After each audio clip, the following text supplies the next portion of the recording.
Hello, ladies and gentlemen. My name is Keegan, and welcome back to another episode of the Supercoach Diaries, round number 10. Before we get underway, make sure you do like this video, subscribe so you don't miss any of the Supercoach Diaries on this channel. Just a quick note off the top. No face cam today. The camera's still a bit playing up a little bit, so no face cam, unfortunately. So you just have to look at the stats, unfortunately, and not look at my face, which some of you are probably happy about. But anyway, let's get into it. Last week, pretty good round 9, 2,171. Probably not amazing because a lot of people had really big scoring rounds, so I can't really complain too much. Especially, I did that while still getting a 0 in the team, which I thought was pretty impressive. Then if you move over the total score, top 17%, I'm actually at 34,000, so my rank has gone up. I've gone up to 34,000, which is good to see. Still not under that 20, but it's a step in the right direction.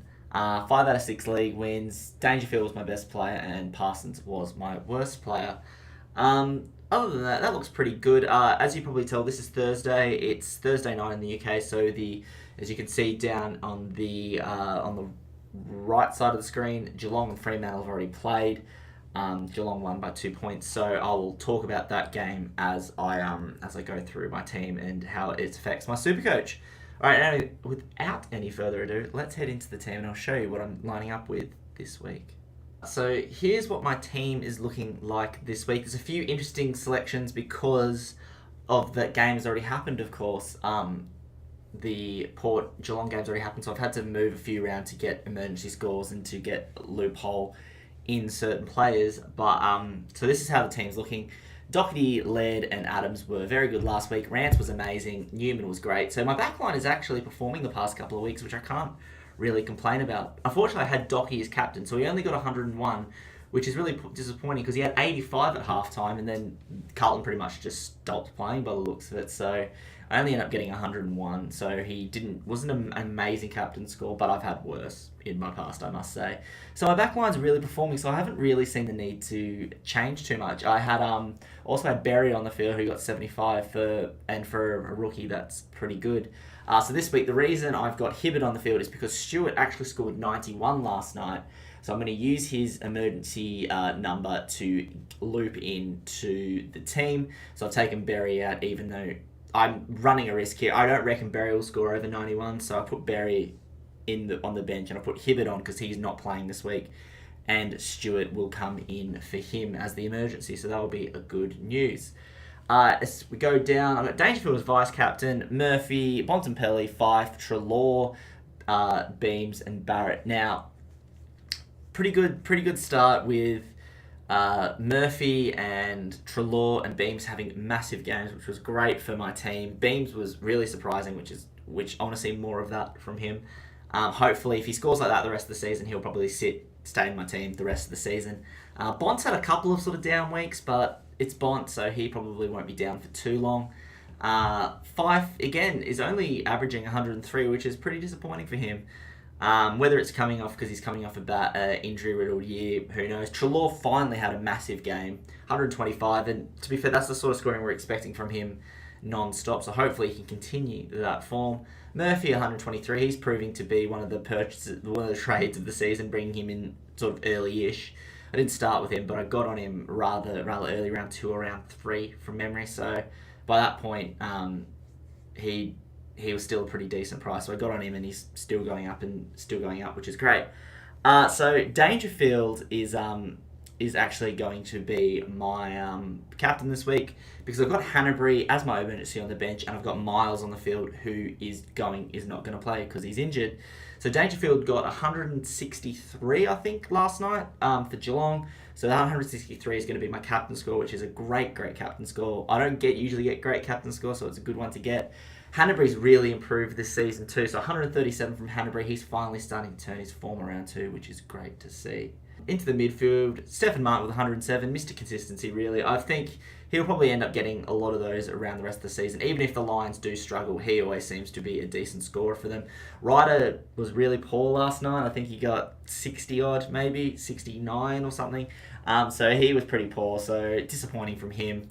I don't think I'm going to drop him. I think I'm just going to keep him around, especially I've only got 15 trades left, so I sort of got to start being a bit more safer with my trade. So whether it means I switch Ryder out for like a Goldstein later on if I've got a spare trade lying around. But at the moment, Ryder's averaging 97. It's not the best, but it's serviceable enough, and I can deal with it heading through the season at the moment. If you go into my forward line, a few underperformers there.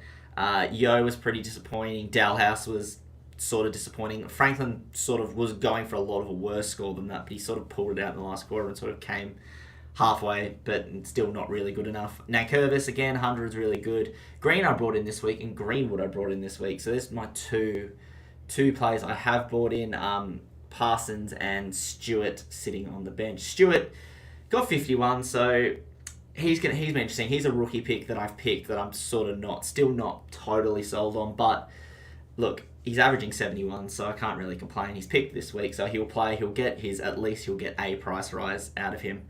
But anyway, that's what my team's looking like this week. So the trades I have made this week were two. I traded out Balich for Greenwood to give me a bit of extra money. And then with that, I have brought in Toby Green.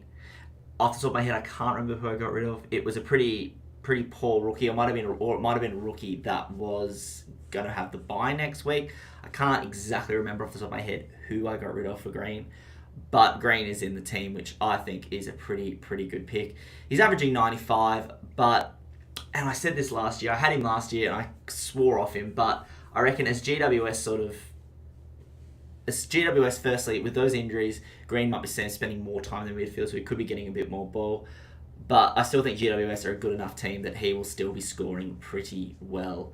So they are the two players I've brought in.